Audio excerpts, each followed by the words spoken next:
What's going on, guys? Welcome to another episode of the Gabriel Show. Now, first and foremost, I gotta show off this shirt. Wife got it for me. My favorite people call me daddy, man. It feels good, guys, to be a dad. It feels good to be a dad, but in all honesty, as you guys can see in the title, I almost got arrested, right? And you know what's crazy? When you see me from the outside, right? You probably are like, yo, this kid has it all together. You know, he has the wife, he has the kid, he has the career, he has the dog, he has the house. All these things, right, that will make you believe I have everything put together. But guys, if it wasn't for God, my savior, I wouldn't be here today, right? Now, people was wondering, why am I being so spiritual? Why am I on this journey? Guys, listen, I'm on my spiritual journey, but in any journey, there's a genesis, right? And I want to tell you guys a little bit about the genesis of my story, about my life, okay? So, me starting my nursing career at the age of 22. Guys, think about it. Being 22 years old, having no responsibilities, living with my mom, driving a convertible, having some money on my hands. You already know I was a bad boy, all right? I had a main chick, I had a side chick, I had an adjacent chick, all the chicks, right? I was not living this type of lifestyle, but you know what? God really came and he saved me. Now, let me tell you what happened, okay? I used to work as a correctional nurse. Now, for those of you guys who works corrections, you already know you can't bring none of your phones or any electronics inside of the building, right? So what I would do when I would go to the correction job, I would write down the name of the girls that I would like mess with or talk to, so that this way I could talk to them on my break and just, keep everything in check, everything in line. I don't know who the heck I thought I was. Maybe I thought I was a pimp. I don't know, guys. I'm just keeping it real with you guys. So I would write the numbers down and, I would go in. Now, you know what? If you guys know how it is to work corrections, you're basically serving time yourself, all right? I do 16-hour shifts. I'd work 5 days a week. And guys, I was just in there trying to get money. At the time, I wasn't even in debt yet, right? Because I had just graduated and I was getting money. But I was putting myself in a lot of debt, but I was just making a lot of money and I didn't care. I was blowing it. My lifestyle had nothing to do. It was not holy. I was not where I was today, right? And so what happened was, I got to get to know a lot of the inmates. A lot of the inmates would come in, talk to me, and I try to keep everything to myself. I try to just give them their meds, do what I have to do so I can go on my break, use the little call phone. You know, the jail phones they be using, and you have to go behind the glass. I use that phone to call, my girlfriend's checks on them. And guys, I'm sorry. I'm going to keep it real with you, right? It's where I was from, my influences. You weren't cool if you only had one girl, right? So, guys, karma came for me really bad. So one day, an inmate was coming in and they called this inmate Pastor, right? I don't know why they called him Pastor, but he would come and he would always go last and I'd give him his meds, and like he'd always just be nosy because like I'd have my numbers there and he'd go, whose number is that? And I'd fold it because I didn't want him like trying to call anybody I was talking to or anything like that. And so I was like, I'm trying to do what I got to do so I can go on my break, He was like, yeah, you said you work a lot of days. You said you don't got a family or kids. I said, no, man, I got girlfriends, man. He's like, girlfriends, huh? I was like, yeah, man, I was just trying to sound cool because I don't know who anybody is. If I got some killers, we got some crazy people in the jail. So I'll try to sound tough and cool like, yeah, man, you feel me? I got my shorties I got to talk to. So I'm just trying to give you a mess. I can go on my break. So let's hurry up. And Pastor, who was the inmate, he's like, He's like, can I tell you a story? And I was like, all right, what's the story? One day, and he was like, all right, so do you know why they call me Pastor? I was like, no, I always wondered, why do they call you Pastor? He says, well, I used to be a youth pastor at my church. And I was like, yeah? It's like, what happened? In my mind, I was like, how do you end up in a max security prison? You know what I mean? And then he told me this story. He goes, hey, so I would be with all the youth, preaching to them, bring them to his house, play instruments and music with them, do a lot of like extracurricular activities with the youth. And then one day, I think he had just finished church. His wife had stayed home, said that she had to take care of things, but he was like, okay, no problem. But then I don't know if he forgot something within his house. He went back to his house earlier than expected, and he found one of the youth in the church in bed with his wife. At that moment, guys, he snapped, right? He seen red, he forgot everything, and he grabbed the firearm, and he boom, boom, killed both of them. At that moment, he didn't know what to do, so he just called 911, and he just waited there. He didn't want to kill himself. He was going to, but right before he got the chance to, they came, and he said, that's how I ended up here. I didn't want to ask no more questions because I was in shock while he was telling me this story.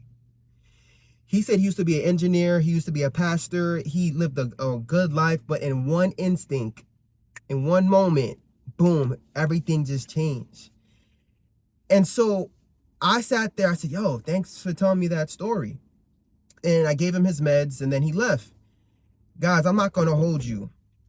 That day, I was talking to a lot of other girls, but I wasn't getting a call back from my main chick, right? And I know this is probably, don't judge me, guys. This is my life before. But my main chick wasn't answering. So I'm calling her, my girlfriend, and I'm like, why isn't she answering her phone? She usually answers, right?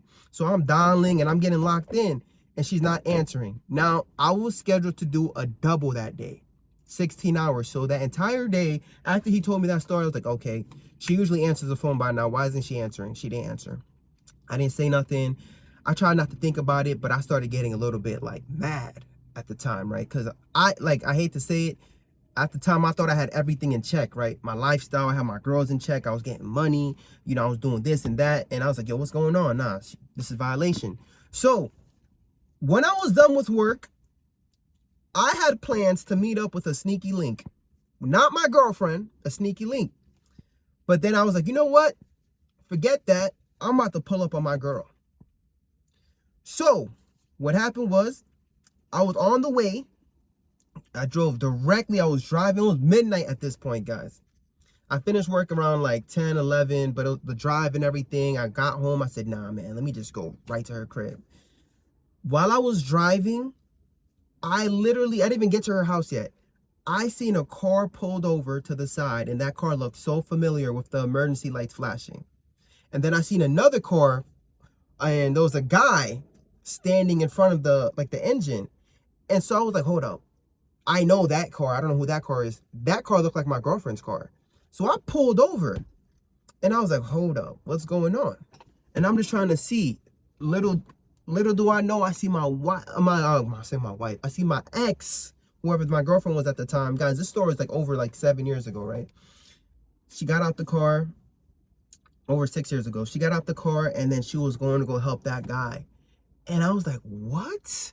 I'm looking at the time, it's almost midnight, and I'm like, yo, are you kidding me right now? Guys, I seen red. Now, meanwhile, I'm telling you guys, I had just left the correctional office as a nurse, right? And just seeing the story is giving me like anxiety, because when I got out the car, I seen her, I was like, yo, what are you doing? And she was so shocked, she didn't know what to say. And I looked at the guy, and he was just trying to fix his car real quick. And I was like, yo, gang, what are you doing? Like, are you kidding me? And then he was like, guys, he was just like starting to move from the front of the car to the back of his car. So I'm following him, right? And I'm getting tight. I was like, yo, are you kidding me right now? And I was like, oh, hell no. And then guys, at the time, I was kickboxing. I was doing competition. So I had a lot of confidence. I was getting ready to just fight this guy, right? And he goes, yo, fam, don't talk to me. Talk to your girl. After he said that, I was like, I remembered Pastor from my job. And I remembered everything he said, like how he ended up there. And this guy was going towards his trunk. I don't know what he was getting, but he didn't care about none of this karate kung fu thing I had, right? He didn't care, because the way he moved to the back of his car, it seemed like he had something on him. So when he said that, my focus switched, because he said, don't talk to me, talk to your girl. So I'm like, yo, so I'll go talk to my girl. I'm like, hold up, yo, who's he? I try to ask questions, guys, and I'm not going to hold you, man. I was just smelling the air, Yo, it smelled like cheeks were getting clapped. It smelled so bad. It smelled like there was so much. Guys, I know, right? And my ego as a player back in the day, I was so freaking upset. I was like, are you kidding me right now? She had the phone in her hand. I was like, who are you calling? So I grabbed the phone from her. I'm like, who are you calling? Are you kidding me? You don't see what's going on? I look, it was 911. I got so upset and shocked. I'm like, I threw the phone. I'm like, are you kidding me? You call the police? It's like, no, because I know you're going to get upset. I don't know. This guy's crazy too. And I don't want you guys to fight. I don't want you. By the time I turned around, this guy closed his trunk and he dipped. He was out. All I seen was the smoke in his car. He left her there. And so I was like, but you're going to call the police? I'm like, why would you, like, what the heck? What happened? He's like, no, because I don't know. You guys looked like you guys were going to fight. He was going, like, he was going towards the back of his car, and he's also crazy. I didn't want nothing to happen, so I just wanted the police. I'm like, yo, what is going on right now? So what happened, I didn't go anywhere because I didn't want to seem like I was fleeting the scene. And so I just stood there and I was looking at her shocked. I was like, wow, you did this to me? You did this to me? Guys, meanwhile, I was a fuckboy myself. So, excuse my French. I wasn't perfect. I was a bad person myself, right? And I guess this is my karma. But then I'm just sitting there like, wow, trying to make her feel bad, right? And so I'm just like, yo, you got to be kidding me right now. The police came, and then the police started to question what happened, blah, blah, blah. He looked at the phone, and guys, this is what saved me. The screen was cracked, right? And the guy goes, okay, do you want to press charges to her? He says, what do you want us to do? She looked at the phone. You know what saved me? Her phone wasn't cracked. It was a screen protector, right? Her phone was good. I didn't even touch her. I didn't do nothing. But at that point, they were still willing to get me in trouble, arrest me, whatever the case is. At this point, my father was still alive. My mother didn't know. Guys, no one knows the story, right? My mom's probably going to be shocked when she hears the story on the internet. And I was just sitting there and I was just like, God, if you get me out this situation, I promise you I'm going to change my life, right? This was before I started working at the hospital, before I even met my wife. I said, God, I am going to change my life today. I sat there. They made me sit there. I'm just waiting to see, yo, am I about to get arrested? I'm in scrubs right now. I just came from the correctional facility. I didn't do nothing. I just got upset and approached this guy and threw her. I'm like, what's about to happen? They gave me a pink slip. I guess it was a warning. They said this could have been a passion of crime. If this blah, blah, blah would have escalated. Hey, guys, go talk it out. Boom, boom, boom. All right. I spoke to her. Obviously, we broke up.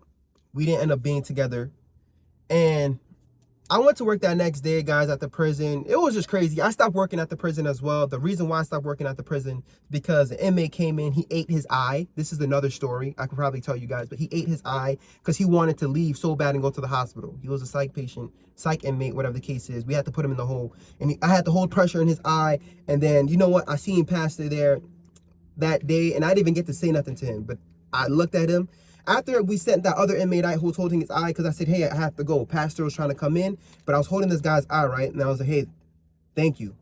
He was like, thank you for what? I was like, Pastor, thank you. That's all I got to say. So everybody had to go because obviously we had this inmate who ate his eye and was bleeding out. We hold pressure. We had to wait for the EMS to come in, took him out. And guys, that was my last shift there. At that point, I didn't tell no one the story. My mom, no one knows. Obviously, my wife knows the story. I had to tell her.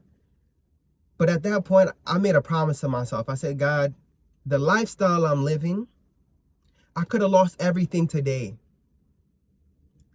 When you watch BET, when you watch your influences where you grow up at, where I grew up at, I had a lot of people who were in gangs, a lot of people who, you know, treated women like trash in a sense. And so that's going to be your role model. That's going to be your influence, you know. My mom raised me to be a Christian. My mom raised me to be very tight with God, but you guys don't understand, especially mothers out there, how the world can lead you astray, right? To make you feel like it's not cool to talk about God, to make you feel like it's not cool to pray, to talk about Jesus, right? And so I seen how my life could have just went in another direction. I could have been an inmate. I could have been friends with Pastor, right? Imagine I got tight and I tried to fight this guy and he shot me. Or imagine something happened, guys. I could have lost my license. I could have lost everything. But God saved me from that situation. And I was single for a bit. And I went to the work at the hospital. And boom, I met my wife. And the rest is history. I completely changed my life. But something needs to happen to you, right? To open your eyes, to help you realize, yo, stop trying to live this lifestyle that you see on BET, right? This ain't no alpha. This ain't no beta. What I am right now is a married man, is a husband, and God saved me and he put me in this position. So when you guys see me talking about Jesus, when you guys see me praying, when you guys see me trying to watch my mouth, trying not to curse, when you guys see me, if you don't understand where God has taken me from, right? To be where I am today. So I wanted to share this story with you guys out there because I know there's a lot of people on YouTube who's who's trying to show you how to be cool, how to be an alpha male, how to have 2 or 3 girls in your rotation. Go try to do that lifestyle. See how far it's going to get you. I tried it. And I almost lost everything. If it wasn't for Jesus Christ to save me and put me where I am right now. Now I have a son. Now I have a wife. Now I'm content. I'm blessed. Why? It's because I allowed God to save me, guys. God wants to save you and he wants to take you out of your situation, but you think, right, that all these things is cool, you know, live that BET lifestyle and you'll see, look where it got Diddy. Look where it got Diddy. No Diddy with 1,000 lubes, mix of baby oil and all that. But I wanted to share that story, how I almost got arrested as a registered nurse. This is an authentic story. I hate that it happened to me, and I hate that I'm sharing this on the internet. My mom's gonna call me after this video, but I wanted to share it with you guys because I know you guys are just looking at me thinking that I'm all perfect, whatever the case is. No, I'm not. I'm not, right? We all have a genesis to our story, and that's why I'm on a spiritual journey, right? I'm on the journey. So where I am today, I'm not where I want to be, but I know I'm gonna get better. A year from now, when I watch myself, I want to be closer to God, right? I want to be a completely different person. I want God to continue to use me. So, hey guys, yeah, I'm going to talk about nursing and I'm going to talk about everything, but I want you to know, if I talk about Jesus, if I talk about God, it's because I know why. I know where he took me from. I know how he saved me. So I'm sorry, right? If you're not with that, deuces, okay? But hey, man, that's just what I wanted to tell you guys, man. I truly love and appreciate you guys. I'm about to head out. Peace. I mean, something's really different. Something's really specific. I mean, I really made a milli in a minute. I haven't made a milli in a minute. Maybe if I really make a minute. How much do you make in a minute? Well, I make a lot. Listen, man, the dividend, the make I block. Oh my God, why are they trying to block my stock? Trying to cop a GameStop stock. But damn it, boy, did you make a milli in a minute? I don't know. Haven't been here in a minute. Haven't been in the zone, man. Yeah, I'm finished. And they let me off, man. Yeah, I'm finished.